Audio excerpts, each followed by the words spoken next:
It's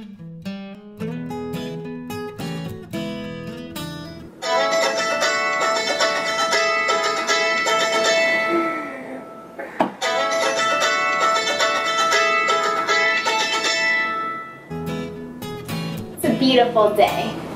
Let's get ready.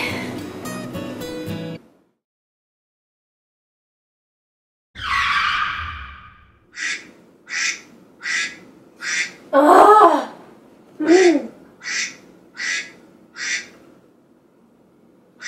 Where's the snooze?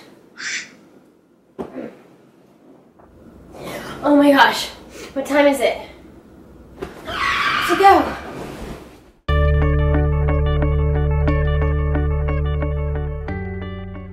Hey everyone, and welcome back. Here I am up in Tallahassee in my new apartment, and after getting my own school schedule, starting my master's soon, I figured why not help you guys have a stress-free morning as well as help myself have a stress-free morning with all these classes, new campus, new city, new everything. I need some tips myself. So let's just get to tip number one. Tip number one is get to bed at a decent time. For me, this used to be extremely hard, so there's two things I have for you guys to offer. And that is number one, there is a computer app called Flux, and that changes your screen to take away all the blue light.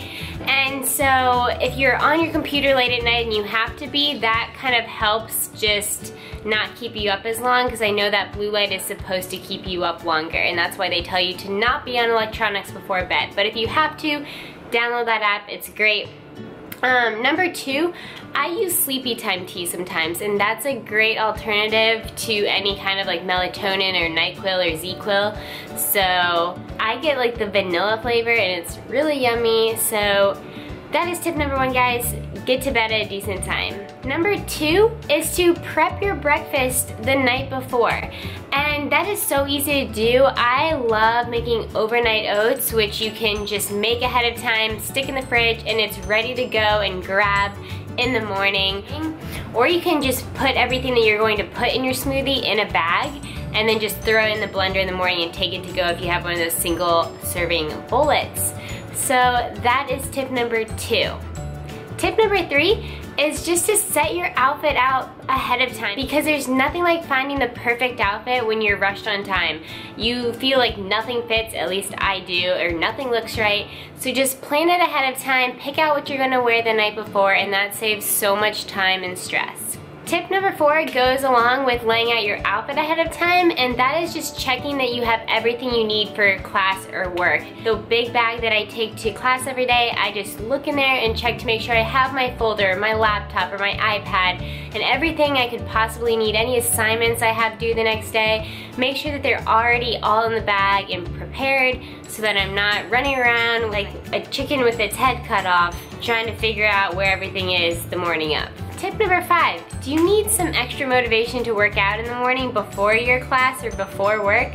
What I do personally is wear my workout clothes to bed. Now that might sound weird, but workout clothes for me are actually pretty comfy. I just wear a sports bra and spandex, and it really does help me, because if I wake up and my alarm goes off and I'm already in my workout clothes, that makes me that much more willing to get up and get my workout in before heading off to class. Number six. Now, you might hate me for this one, but put your alarm clock, or my phone is my alarm clock, across the room from wherever your bed is, because that way you will not hit the snooze button or turn your alarm off when you're half asleep like I sometimes do. And you won't be stressed out when you wake up an hour late and think, oh my gosh, I'm already late for class, I need to rush. No, because when your alarm goes off and your alarm is halfway across the room, you will have to get up to turn that alarm off or press the snooze button, and you're less likely to press the snooze button if you're already out of bed. Number seven is prep your coffee, or make it ahead of time if you like iced coffee. I use my Keurig 2.0 K250 brand, and it's so great because it's small, so it fits in my apartment, it fits in any dorm, and it's just the 1 cup K-Pod things, and so all you have to do is sit it in there and you are ready to go in the morning. All you do is lower the handle and press your cup size, and you have a full cup of coffee ready to go already. It's so simple. 1 cup coffee makers are the way to go. And if you like iced coffee, you can even make your coffee in advance the night before and put it in the fridge, and that way it's already chilled, already ready to go for you in the morning. 8 is just starting your morning with something calming, whether that's stretching or yoga, or for me, it's just reading a devotional in the morning. Start your day with something that just is calming to you, relaxing to you, and really gets you in the good mindset. Number 9 is leaving ample time to get to school or work on time. That way, you're not rushed, you're not driving like a maniac, or if you're close to campus, you choose to walk and do the healthy choice instead of taking the bus or your car. And number 10, guys, go with an easy hairstyle. I love just throwing my hair up in a messy bun or messy ponytail, and that saves you so much time because I know I don't have more than 5 minutes to spare in the morning on my hair. So no curling, no straightening, no blow drying or anything. I just throw it up and we are good to go. So I hope you love these tips, whether you are a high school student, college student, or in the work world as an adult like I kind of am. Anyways guys, if you like this video, click the thumbs up to support it. And if you aren't subscribed already, subscribe to my channel by clicking the button below.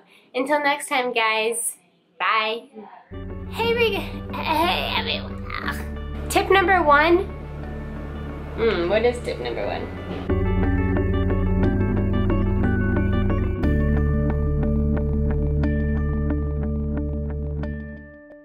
From my first stop of food shopping. Now, food shopping on a budget is, so it just makes sense, right?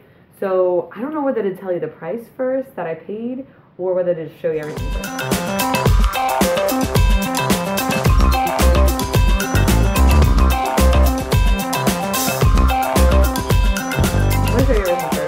So I'm huge into spinach and greens, and I'm a big vegetarian, not vegetarian, but I try to stay away from meats as much as possible. So I'm going to show you what I got. And yeah, I went to the farmer's market. So I usually do 2 stops. I usually go to the farmer's market, and then I'll go to like a ShopRite or something like that. The reason I go to a farmer's market, and I'll show you what I got as I go. So I got 3 of these. 1, 2, 3. So if you're gonna be on a budget, you really do want to go to a farmer's market. I got grape tomatoes, 2 of those. Blueberries. I don't eat a lot of fruit, usually only 1 serving a day, if that. I do a lot of carb cycling, so I only get fruit like every 3 days. A red onion, some radishes. Radishes are great just to add like a extra freshness to salads and stuff like that. Nice cooling freshness. Scallions, same thing. I just love the flavor of them, adding them to different foods.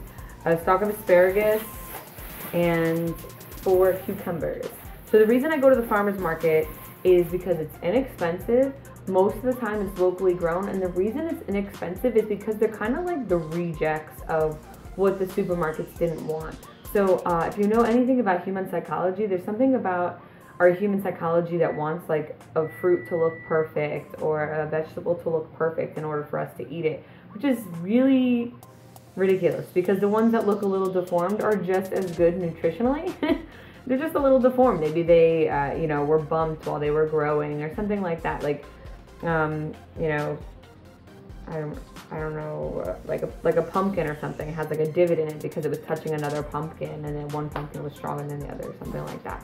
So the farmer's market are usually like the leftovers, the rejects, or all that kind of stuff. It doesn't mean it's a reject nutritionally, but that's why you're able to get it for a much less expensive price. And a lot of people get upset because they're like, I don't like the farmer's market. It's either win or lose. Sometimes when you get stuff from a farmer's market, it goes bad quicker. Well, hello. The only reason, fruits and vegetables aren't supposed to last that long. They really aren't. The only reason that's when you go to like a supermarket and stuff like that is because it's pumped with preservatives. So if your fruit and vegetables don't go bad and you have them for a week and they're not going bad, that's a sign that they're pumped with preservatives. And you don't really want that in your body.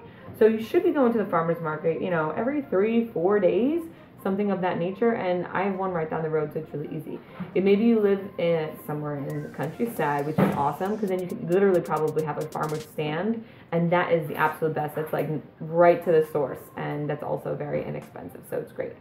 So that was my trip to the farmer's market, and soon you'll be seeing my trip to the food market. And so all of that was only, hold on, let me get to the receipt. All of that was only $15.51.